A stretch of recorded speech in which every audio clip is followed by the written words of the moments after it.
teman-teman. Kali ini kita akan membahas suatu kejadian yang heboh di grup. Jadi ada teman-teman share foto mereka di mana ada lebah yang hinggap di tempat kotor dan juga di tempat istilahnya tembok yang basah. Mereka seperti menjelati sesuatu. Nah, akhirnya terjadi perdebatan sengit di mana ada suatu pendapat bahwa lebah itu hanya membutuhkan makanan dari bunga saja, jadi dia tidak butuh dari tempat lain. Tapi fakta ternyata membuktikan hal yang lain. Ternyata ada foto yang sangat jelas mereka hinggap di tempat-tempat yang boleh dibilang kotor, kemudian hinggap di tembok yang basah. Akhirnya saya penasaran, sebetulnya ini sih udah topik yang sebetulnya sudah dibahas tahun lalu, cuman karena mungkin masih sangat kontroversi dan buktinya masih sedikit, tapi semakin lama ternyata foto-foto yang senada itu semakin banyak, akhirnya dibahas banyak di grup. Akhirnya saya menelusuri biasa ke Mbah Google, bahwa saya akhirnya menemukan beberapa jurnal mengenai ini. Ini dijelaskan dengan gamblang ini oleh pada jurnal Tufts University ya.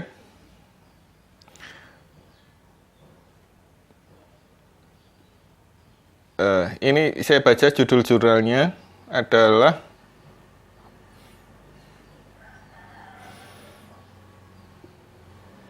Suplementasi Mikronutrien Musiman dan Keterbatasan Lingkungan Lebah Madu Musiman.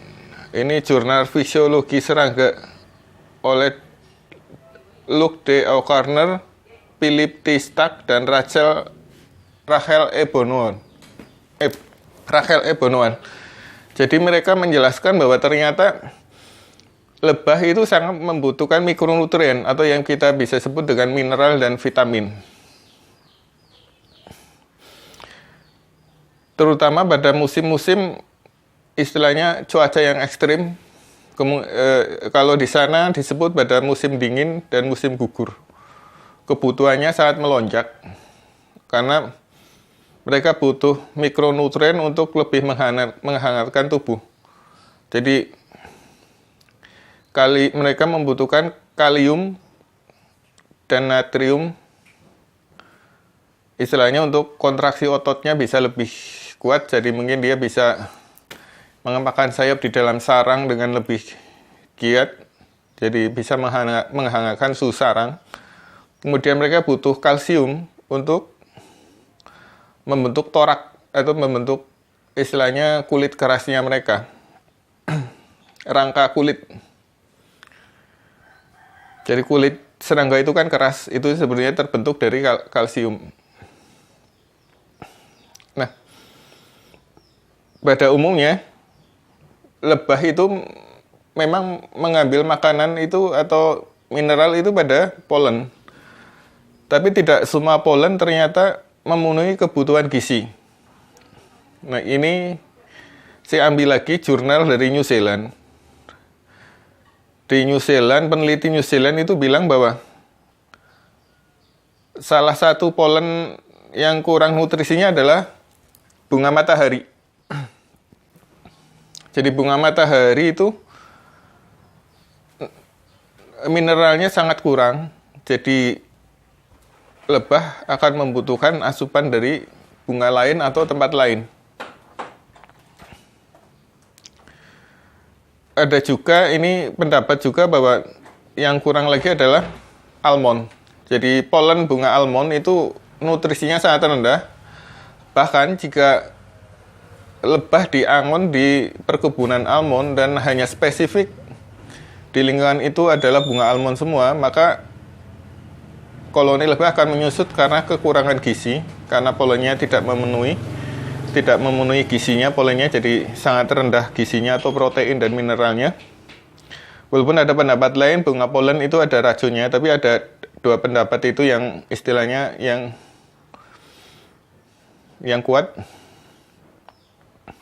Tapi intinya adalah ternyata tidak semua bunga bisa memenuhi kebutuhan dari nutrisi dari lebah, terutama untuk mineral.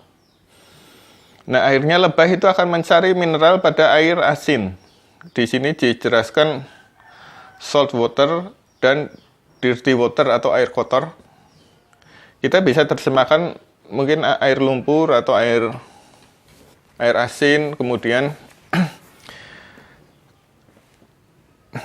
kalau di sini sih penelitiannya juga cukup, walaupun ini penelitian baru ya, saya baca itu jurnalnya 2018. Nah, ini menjelaskan kenapa lebah-lebah itu berada di tempat-tempat kotor, misalnya air yang berlumpur, kemudian di tembok-tembok yang lembab yang berair. Itu ternyata mereka mengambil makanan dari, mengambil istilahnya mineral dari tempat tersebut. Kalau tembok-tembok kan banyak mengandung kalsium, kemudian air berlumpur banyak mengandung mineral semacam potasium dan kalium dan juga magnesium. Nah, bagaimana cara mengatasi kekurangan nutrisi atau mineral tersebut sehingga lebah tidak hinggap ke tempat-tempat kotor? Di sini dijelaskan juga bahwa kita bisa menyiapkan air yang dicampur dengan garam, salt water, istilahnya salt water, di tempat tersebut. Garamnya bisa menggunakan garam meja, tapi kalau saya pikir garam yang paling bagus adalah garam krosok. Kenapa? Karena garam krosok itu adalah garam yang masih alami. Tidak diolah belum diolah di pabrik, hanya sekedar air laut yang dijemur, jadi itu benar-benar alami. Jadi gunakan garam krosok.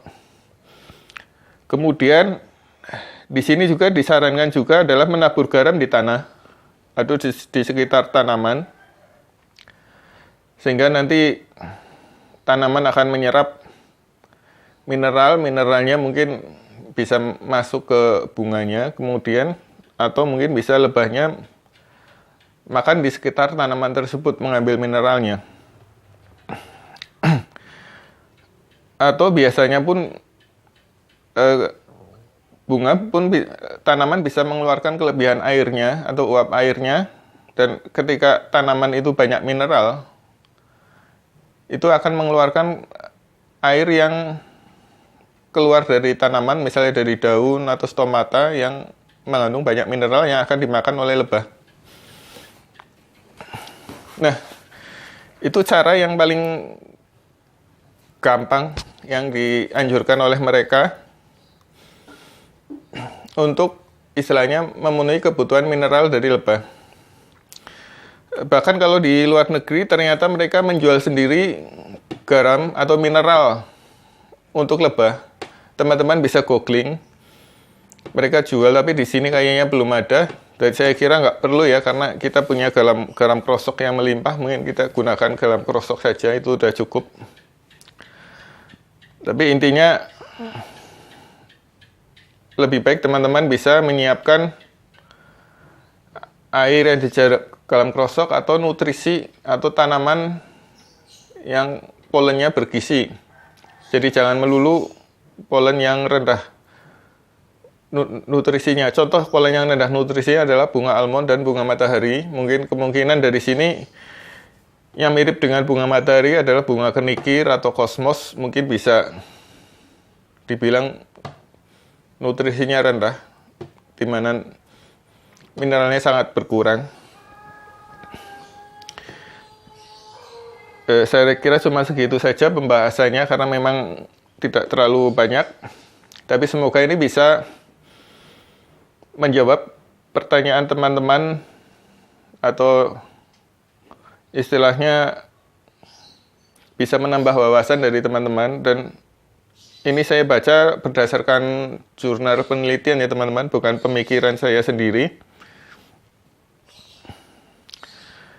Jadi jika teman-teman ada tambahan atau ada mungkin pengetahuan yang baru, bisa di komen di kolom ya, karena saya sebagai penghobi itu sangat terbatas untuk pengetahuannya. Jadi jika ada komen-komen itu, terutama untuk menambah wawasan, itu sangat berguna ya. Jadi kayak kemarin itu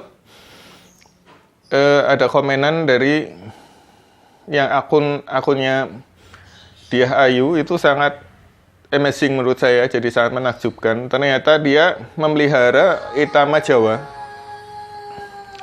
Dari Jawa Timur, dia memelihara mayoritas itu. Dan hebatnya ternyata Itama Jawa itu tahan terhadap Levisep. Malah Levisepnya yang menyingkir karena dia kalah mungkin kalah bersaing untuk merebut nektar. Sebetulnya yang bilang ini juga pun Kang Mimin juga sama. Jadi Kang Mimin dia memelihara Itama Jawa dari Banyumas dan Itama Lampung. Dan kebanyakan yang diserang oleh Levisep adalah Itama yang dari luar Jawa. Yang saya syuting kemarin itu, saya masukkan vlog, itu adalah Itama dari luar Jawa. Jadi Itama Jawanya Kang Mimin itu relatif aman. Nah, ini senada dengan pendapatnya akun dari Diah Ayu. Jadi ini sangat luar biasa, jadi bisa menambah wawasan. Syukur-syukur kalau yang dari Jawa strainnya bisa dikembangkan, jadi orang bisa membiarkan lebih jadi ini bisa menjadi Itama unggulan ya. Jadi di samping produksinya katanya Kang Mimin dan katanya akun Diah Ayu, untuk di Jawa produksi Itama Jawa itu lebih tinggi dibandingkan dari luar Jawa. Kemudian mereka lebih tahan dari Levisep. Nah, ini sangat luar biasa, teman-teman. Semoga nanti ada yang bisa meneliti lebih lanjut. Karena ini sangat mencerahkan, karena kendala kita di Jawa untuk memelihara Itama adalah serangan dari Levisep. Oke, terima kasih teman-teman. Semoga ini bisa jadi tambahan wawasan. Jika saya ada salah, mau dimaafkan karena saya pengetahuannya sangat terbatas. Saya hanya sebagai penghobi saja, bukan sebagai peternak besar. Jadi jika ada yang berguna, silakan diambil. Jika ada yang salah, mohon dikoreksi. Jadi kita bisa sama-sama maju. Terima kasih teman-teman.